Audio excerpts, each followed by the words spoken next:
History remembers the battles that echo across time. Hastings, Waterloo, Normandy, these names fill textbooks and minds alike. But what about the battles that changed the course of history and then disappeared from memory? There is one such conflict, a war that redrew borders, reshaped empires, and shattered assumptions, yet is almost entirely forgotten by modern history. This is the story of the Battle of Talos, a clash between East and West, between the mighty Abbasid Caliphate and the powerful Tang dynasty of China. A battle whose consequences still ripple through our modern world, even if few remember its name. Today, on Shadows of History, we uncover the war history forgot, the battle that changed everything. Part 1, The World Before the Battle. It's the 8th century. The Tang dynasty rules China, expanding westward through the Silk Road, spreading its culture, power, and military might.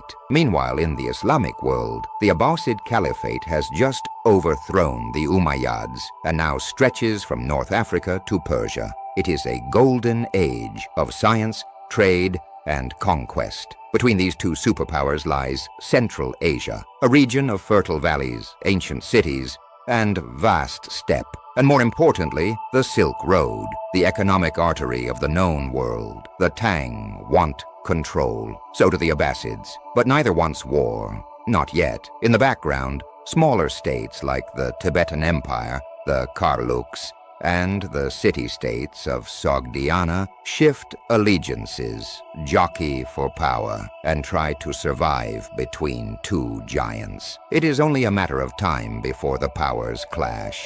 Part 2, The Road to Talas. The spark comes in 750 CE. The Tang dynasty's forces, led by the powerful General Gao Xianji, had been expanding into Central Asia, subduing local rulers and establishing Chinese dominance over trade. At the same time, the Abbasids were rising in strength, and their influence began to creep eastward through Persia. The city-state of Fergana is one such contested territory. The Tang had previously installed a puppet ruler there, but when a local rebellion overthrows him and appeals to the Abbasids for help, the stage is set.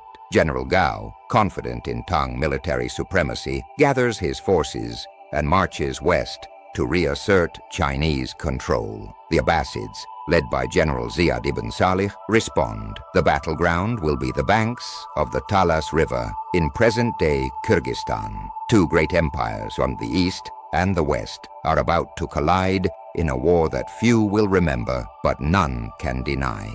Part 3, The Battle of Talas. In 751 CE, two armies face each other along the Talas River. On one side, the Tang Chinese forces, around 30,000 strong, disciplined, battle-hardened, with elite infantry and cavalry, led by General Gao Xianji. On the other, the Abbasid army, also around 30,000, composed of Arab soldiers, Persian auxiliaries, and most importantly, Karluk mercenaries, Turkic steppe warriors, skilled in cavalry warfare. For 5 days, the two sides fight fiercely, in traditional style maneuvering across the plains, testing each other's lines. But the turning point comes not from the front, but from within. The Karluks, originally fighting with the Tang, betray them mid-battle and switch sides, attacking the Chinese from the rear. Caught between two forces, the Tang army is overwhelmed. Thousands are killed. General Gao escapes with only a fragment of his once great